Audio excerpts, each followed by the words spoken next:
আজকে মন্দিরাকে উদ্দেশ্য করে ভিডিওটা করছি। মন্দিরা ভিডিওটা দেখলাম পুরোটা, রাত 1টা পর্যন্ত সে ঘরের কাজ করেছে, মানে রান্নাঘরের তার কাজ করেছে, রান্নাঘরে যেহেতু সে মডিউলার কিচেন সেট আপ করেছে।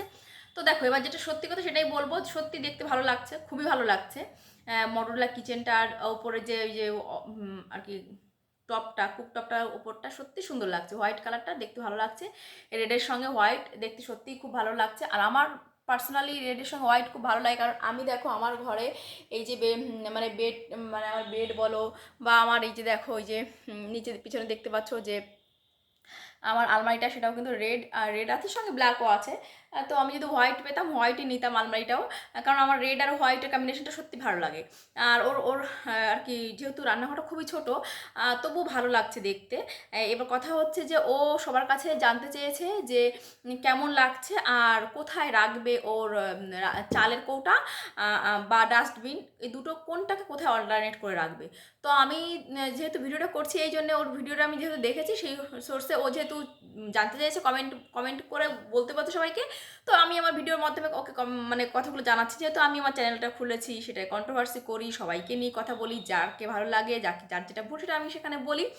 তো আজকে আমি মেনলি বলবো হচ্ছে যে এই রান্নাঘর এবং মডিউলার কিচেন নিয়ে। তো আমার সত্যি দেখতে খুব ভালো লাগছে, বিশেষ করে ঘরের ঢোকার মুখে যখন ওকে দেখলাম যে ওই ফ্রিজটা, তো ফ্রিজের ওয়ালপেপারটা লাগিয়েছে, সত্যি সত্যি অসাধারণ লাগছে, মানে এক কথা সত্যি অসাধারণ লাগছে, এবং আমার খুব পছন্দ হয়েছে, ভীষণ পছন্দ হয়েছে। আমি তো ভাবছি আমার ফ্রিজের সামনেটা তো আমি ওরকম করে লাগাবো, কারণ আমার ফ্রিজটা না অন্তত কত বছরে বলবো, 12 বছরের পুরনো আমার ফ্রিজটা, এবং ফ্রিজের সামনেটা কেমন দেখতে হয়ে গেছে, ভালো লাগছে না, মানে কোথাও কোথাও রং চটে গেছে। তো এই মুহূর্তে আমার ফ্রিজটা কেনা সম্ভব হচ্ছে না, কারণ ঘরে ওয়াইফাই নিয়েছি, ঘরে আরও সে যাক, সে কথা এখন থাক আপাতত। মানে যেহেতু এই এই বছর আমি এসি নিয়েছি, আম, তারপর এলডি টিভি নিয়েছি, সে আমার লাখ দেড় টাকা বেশি চলে গেছে তাতে। তো এই মুহূর্তে আমার এবছর সম্ভব হচ্ছে না। আর সত্যি কথা বলতে ওয়াইটের থেকে আমি আজ পর্যন্ত 1 টাকা ইনকাম করিনি, যা কিছু সব আমার স্বপ্ন পূরণ হয়েছে সব আমার স্বামীর টাকায়। তো নিজে যদি করতে পারতাম তাহলে তো করে নিতেই পারতাম। তো যাক, সেসব কথা থাক। আমার কথা হচ্ছে যে আমি বলতে চাইছি, এটাই বোঝাতে চাইছি যে সত্যি মন্দিরার এসি, ফ্রিজের, এসি বলবো না সরি, ফ্রিজের ওই উপরের কাভারটা, মানে পেপারটা, ওয়ালপেপারটা আমার অসাধারণ লাগেছে, মানে আমার অসাধারণ লেগেছে বললে কম বলা হবে। দেখো, একটা মানুষের নেগেটিভ দিকটা বলবো মানে এইটা না যে তার পজিটিভ দিকটা বলবো না। ওর অনেক কিছু আমার হয়তো পছন্দ হতেও পারে, নাও হতে পারে, কিন্তু যে জিনিসটা পছন্দ হয়েছে সেটা তো আমাকে মন খুলে বলতে হবে, তাই না? আমি তো আর কারোর নুন খেয়ে বসে নেই যে তার গুণই গাইবো, এমনটা না, যেটা সঠিক দেখবো সেটা বলবো। তো মন্দিরার ফ্রিজের ওয়ালপেপারটা আমার অসাধারণ লেগেছে। আর ও যে কুকটপটা দেখালো, কুকটপের উপরে হোয়াইট যে ওইটা লাগিয়েছে, পেপারটা লাগিয়েছে, ওয়ালপেপারই তো বোধ হয়, হ্যাঁ ওয়ালপেপারই হবে, ওইটাও খুবই সুন্দর আমার লেগেছে, দারুণ লেগেছে। মানে কি বলবো, এত ভালো লেগেছে, আমি সত্যি এক্সাইটেড হয়েছি। যাই হোক, এবার আসি, ও বলেছে কমেন্ট করতে যে ওর ডাস্টবিনটা কোথায় রাখবে, আর ওর হচ্ছে তাহলে চালের কৌটোটা রাখবে কোথায়। দেখো, চালের কৌটোটা তুমি কোথায় রাখবে সেটা আমি এই মুহূর্তে বলতে পারছি না, বাট আমার অভিমত হচ্ছে কখনোই সিঙ্কের নিচে চালের ড্রাম রাখা উচিত না। কেন বলো তো? বেসিনের নিচে যদি তুমি বেসিন না, সিঙ্কের ওখানে যদি তুমি চালের ড্রামটা রাখো, তাহলে জল চুইয়ে চুইয়ে পড়বে, ওখানে একটা ড্যাম, ওই জায়গাটা ড্যাম হয়ে যায় একটা, যতই জল লিক করুক আর না করুক, জায়গাটা কিন্তু কেমন একটা ড্যাম মতো পড়ে যায়। কখনো যদি জল লিক করে, হয়তো জল লিক করলো, তখন তুমি কি করবে? হ্যাঁ, জল লিক করবে না ন্যাচারালি, কিন্তু কখন যদি করে তখন তুমি কি করবে? অনেক সময় হয় চুইয়ে চুইয়ে জল পড়ে, বা ওই জল টল হাতের কাজ করতে করতে ওই জায়গাটা একটা ড্যাম মতো পড়ে। তো আমার মনে হয় কখনোই ওখানে রাখা উচিত না। আর ওখান দিয়ে অনেক সময় হয় না যে একটু জার্ম বিল্ড আপ করে ওই জায়গাটায়, যেহেতু বেসিনের পাশে ওটা, তো সরি সিঙ্কের পাশে।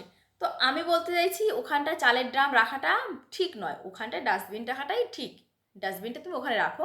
আর এবার যদি তোমার ঘর যেহেতু ছোটো, আমার রান্নাঘরটা অনেকটা বড়, আমি অনেক কিছু রাখতে পারি, কিন্তু তোমার ঘরটা প্রচণ্ড ছোট, রান্নাঘরটা খুবই ছোট। তো এখন কথা হচ্ছে, দেখো ছোটো ঘর, তোমাকে ওইটা নিয়েই চলতে হবে না, ওইটাকেই তোমাকে ম্যানেজ করতে হবে। তো সেক্ষেত্রে বলবো তুমি চালের ড্রামটা কোনো একটা ঘরে রেখে দিতে পারো, কোনো একটা কৌটায় রেখে দিতে পারো। আর তুমি কৌটায় করে অল্প চাল নিতে পারো, 3 দিন 5 দিন বা 7 দিন এরকম চালটা তুমি ছোট একটা কৌটায় নিয়ে তুমি কোনো একটা র্যাকে বা ড্রয়ারের মধ্যে রেখে দিতে পারো। ঠিক আছে?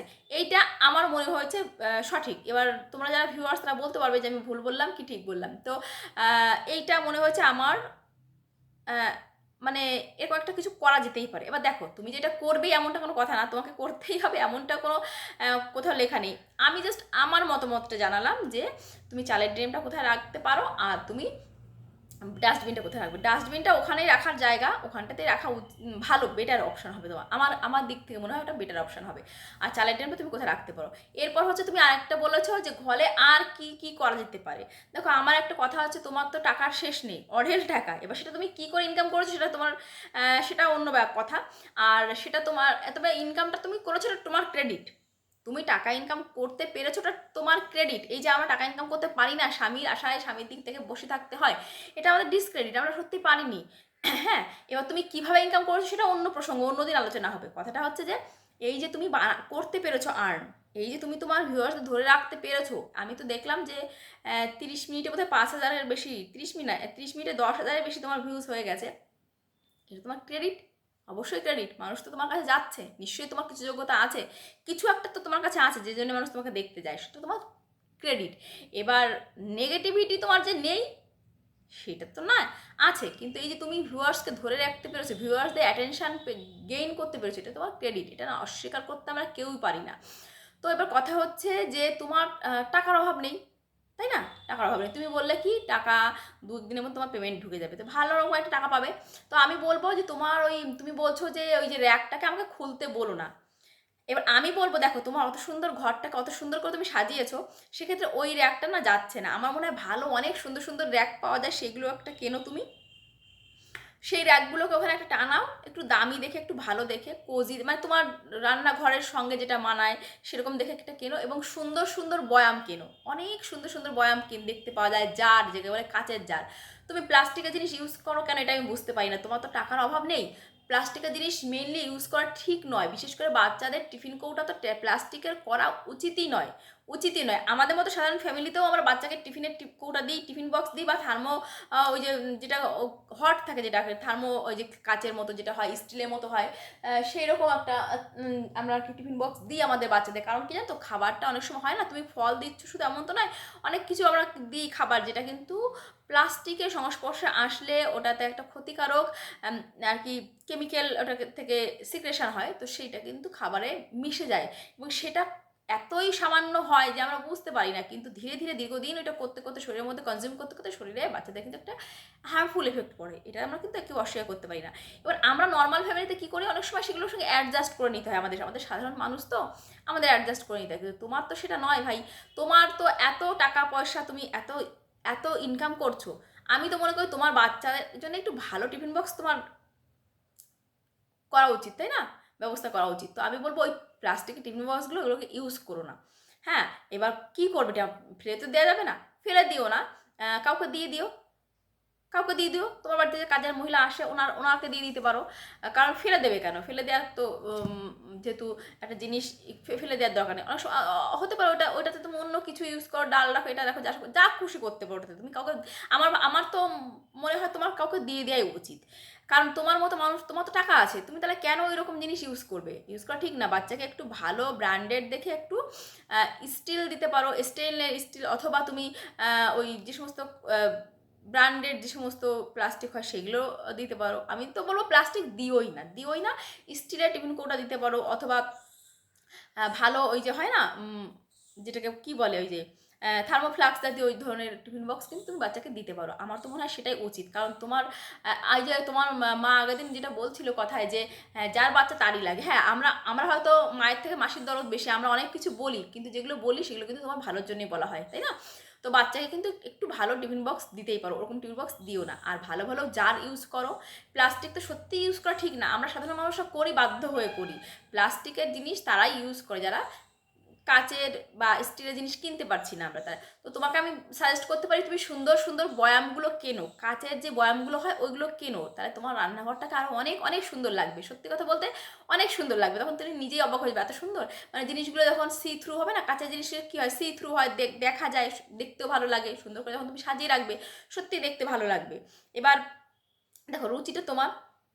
আমরা অনেকে অনেক কিছু বলতে পারি, কিন্তু তোমার ঘর তুমি কি করে সাজাবে, আলটিমেটলি ওটা তোমার উপরে ডিপেন্ড করে। তো আজকে তুমি বলতে বলেছিলে বলে কথাগুলো বললাম, তাহলে তোমার ঘরটাকে অনেক অনেক সুন্দর, অনেক অনেক সুন্দর দেখাবে। তবে হ্যাঁ, একটা জিনিস এটা ঠিক যে তোমার এই যে তোমার শাশুড়ি তোমাকে হেল্প করে, এটা একটা কিন্তু ভালো দিক, এটা একটা ভালো দিক। বাট আমরা অনেক সময় বলতেই পারি যে ও আচ্ছা আচ্ছা, বৌমা ইনকাম করছে তাই গো, না গো, অনেক ফ্যামিলিতে আছে বৌমা ইনকাম করার পরেও কিন্তু সেখানে শাশুড়ি বৌমার সঙ্গে সম্পর্ক ভালো থাকে না। তুমি প্রথম দিকে বলেছো তোমার শাশুড়ির সঙ্গে তোমার সম্পর্ক ভালো নেই, তবে তুমি এখন এই যে আর্ন করতে পারছো বলে তোমার শাশুড়ি তোমার সঙ্গে ভালো সম্পর্ক, সেটা অন্য কথা। কথাটা হচ্ছে এই যে ভালো একটা সম্পর্ক, এই সম্পর্কটা বন্ডিংটা কিন্তু সবার হয় না গো, সবার কপালে থাকে না। তবে তোমার বাড়ির লোকগুলো তোমাকে ভালোবাসছে, এটা একটা বড় ব্যাপার। এটা একটা বড় ব্যাপার। হ্যাঁ, তবে আমি আমি আমি পার্সোনালি বলবো যে সম্পর্কের মর্যাদা দিতে জানতে হয়। আর হ্যাঁ, টাকা থাকলে সবাই সোনার হাঁস, ডিম পাড়া হাঁস সবাই আদর যত্ন করে। তবে সত্যি কি তাই? সত্যি তাই না। হ্যাঁ, এই যে শাশুড়ি বৌমা তোমাদের মধ্যে যে বন্ডিংটা দেখা যাচ্ছে, আমার তো মনে হয় এই বন্ডিংটা সব দিন থাক, এটা আমরা প্রার্থনা করি। হ্যাঁ, তুমি তোমার সংসারটাকে সুন্দর করে গুছিয়ে নিয়েছো, নোংরামো তুমি কম কিছু করোনি, কম কিছু করোনি, তারপরেও এই যে এত সুন্দর একটা ঘর তৈরি করতে পারছো, প্রত্যেকটা মানুষের, আমাদের কিন্তু প্রত্যেকটা মেয়েদেরই কিন্তু আমাদের স্বপ্ন থাকে এরকম করে সুন্দর একটা ঘর করবো, নিজের নিজের নিজের একটা পছন্দ মতো সব কিছু কিনতে পারবো, করতে পারবো, তাই না? স্বপ্ন থাকে, তো তোমার স্বপ্ন সেটা পূর্ণ হয়েছে। যাক, ভালো, ভালো। তবে আমি বলবো যে হুম, আমরা সবাই কিন্তু পারবো না, সবাই এইরকম করে দিনের পর দিন সত্যি পারবো না। তবে যাই হোক, আজকে আর ওসব কথা আলোচনা করতে চাই না। আজকে আমি একটু পজিটিভলি বললাম যে সত্যি মানে খুব সুন্দর হয়েছে কিচেনটা, কিচেনটার অর্গানাইজেশনটা সত্যি সুন্দর হয়েছে। তবে ওই কৌটাগুলো ওরকম, আর একটা কথা তোমাকে আমি একটু বলি, শাশুড়ির কাছে যে এতই যখন খাও দাও সব কিছু করো, শাশুড়ির ওই ফ্রিজের ভেতরে ওই প্লাস্টিকের জিনিসগুলো ভরে রেখে দিয়েছে না, এটা খুব দৃষ্টিকটু লেগেছে আমার। প্লাস্টিকের, আর ওই চা দিচ্ছিলে, চায়ের কাপগুলো অবস্থা খুবই খারাপ, চায়ের কাপগুলো না একটু চেঞ্জ করো। হ্যাঁ, চায়ের কাপগুলোতে পুরো বিবর্ণ হয়ে গেছে, চায়ের কাপগুলো দেখলাম হয় ভালো করে পরিষ্কার করা হয়নি, আর না হলে ওগুলোকে চেঞ্জ করার সময় এসছে। ঠিক আছে, তো এগুলোকে চেঞ্জ করে নিতে পারো। আর একটা কথা, যার পেট ব্যথা থাকে, যার পেট খারাপ থাকে, তার না ওই রকম দুধ চা খাওয়াটা ঠিক হয়নি, কারণ দুধ চা এমনিতে আমাদের শরীরে ডাইজেস্ট হতে সময় নেয়।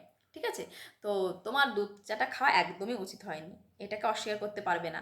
আর তুমি যেহেতু আর্ন করো, তোমাকে কেউ কিছু বলতেও ভয় পায়, এটা সত্যি কথা। তোমাকে কেউ কিছু বলতে বা তোমাকে শাসন করতেও কিন্তু তাদের বাধে কোথাও যেন, এটা কিন্তু সত্যি। তো জন্য নিজেকে বুঝতে হবে, নিজে একটু বোঝো যে আমার শরীর খারাপ, আমি কী করে দুধ চাটা খাই, তাই না?